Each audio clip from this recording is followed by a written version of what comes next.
Hello viewers, welcome to my channel Trishna's recipes. আমার আজকের recipe Gobindobhog চালের বাসন্তী পোলাও। এটা বাঙালিদের একটি খুবই প্রিয় খাবার। চাইলে আপনারা খুব সহজেই বাড়িতে এটা বানিয়ে নিতে পারবেন। আসুন রেসিপিটা দেখে নেওয়া যাক। রেসিপির জন্য আমি নিয়ে নিয়েছি এখানে 200 গ্রাম গোবিন্দভোগ চাল, তেজপাতা, গোটা গরম মশলা, কাজু, কিশমিশ, গ্রেট করে নেওয়া আদা, হলুদ গুঁড়ো আর গরম মশলা গুঁড়ো। আপনারা চাইলে এখানে আদা বাটার ব্যবহারও করতে পারেন।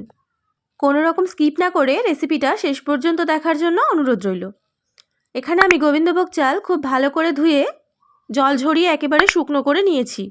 এরপর চালের মধ্যে একে একে দিয়ে দিয়েছি বড় চামচের 1 চামচ হলুদ গুঁড়ো, 1 চামচ গরম মশলা গুঁড়ো, আদা বাটা, স্বাদ অনুযায়ী লবণ আর বড় চামচের 1 চামচ পরিমাণে ঘি, আর দিয়ে দিয়েছি রোজ ওয়াটার। এখন এটাকে খুব ভালোভাবে চামচ দিয়ে মিশিয়ে নিতে হবে। চাইলে এটা আপনারা হাত দিয়েও মিশিয়ে নিতে পারেন। এই মিশ্রণটা কিন্তু খুব ভালো করে মিশিয়ে নিতে হবে, যাতে করে চালের সাথে সমস্ত কিছু খুব সুন্দরভাবে মিশে যায়।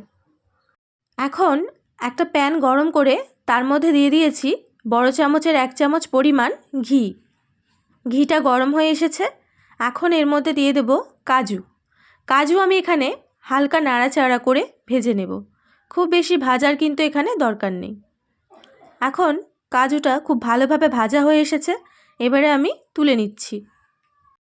এরপর দিয়ে দিয়েছি কিশমিশটাও একই পর্যায়ে হালকাভাবে ভেজে এখানে তুলে নিতে হবে।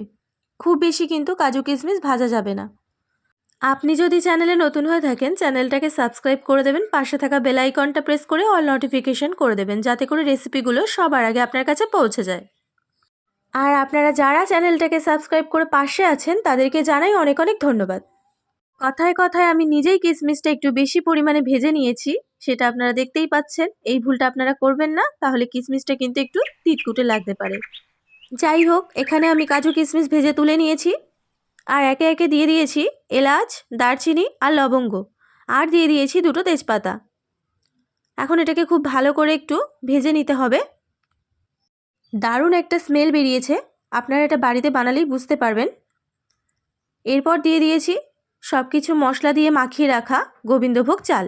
এখন সমস্ত কিছু খুব ভালো করে ভেজে নিতে হবে 5 থেকে 6 মিনিট। আর এখানে কিন্তু গ্যাসের আঁচ একেবারে লো ফ্লেমে রাখতে হবে। 5 মিনিট পর যখন এটা ভাজা হয়ে আসবে, তখন দিয়ে দিতে হবে ভেজে রাখা কাজু আর কিশমিশ। এখন এটাকে আবারও একটু ভালো করে নাড়াচাড়া করে নিতে হবে। সমস্ত কিছু খুব ভালো করে ভেজে নেওয়া হয়ে গেছে। এখন এখানে জল অ্যাড করব।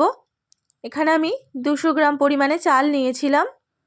আমার এখানে বড় কাপের 1 কাপ পরিমাণে চাল হয়েছে, তাই আমি এখানে 2 কাপ পরিমাণে জল দিয়েছি। এখানে আমি বড় কাপ মেপে কিন্তু জল আর চালটা নিয়েছিলাম। আর দিয়ে দিয়েছি 4 থেকে 5 চামচ চিনি। পোলাও কিন্তু একটু মিষ্টি খেতেই ভালো লাগে, চিনিটা আপনারা কম বেশি করতে পারেন। জল দেওয়ার পর আমি কিন্তু এটাকে 15 মিনিটের জন্য ঢেকে রেখে দিয়েছিলাম গ্যাসের আঁচটাকে কমিয়ে। এখন 15 মিনিট পর দেখতেই পাচ্ছেন পোলাও কিন্তু একেবারে এখানে তৈরি হয়ে গেছে। পোলাও কিন্তু একটু লেগে গেলে ভয়ের কোনো কারণ নেই, হালকা ঠান্ডা হয়ে গেলে এমনিতেই ঝরঝরে হয়ে যাবে।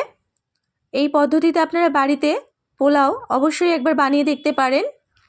খুবই কম সময় আর সামান্য কিছু উপকরণ দিয়ে কিন্তু আপনিও চাইলে এটা বাড়িতে বানিয়ে নিতে পারবেন। গোবিন্দভোগ চালের এই বাসন্তী পোলাও রেসিপিটা আপনাদের কেমন লাগলো অবশ্যই কমেন্ট করে জানাতে পারেন। আর ভালো লাগলে একটা লাইক করে দেবেন। অবশ্যই রেসিপিটা আপনার কাছের মানুষদের সাথে বেশি বেশি করে শেয়ার করে দেবেন। রেসিপিটা শেষ পর্যন্ত দেখার জন্য আপনাদের অসংখ্য ধন্যবাদ। সবাই খুব ভালো থাকবেন।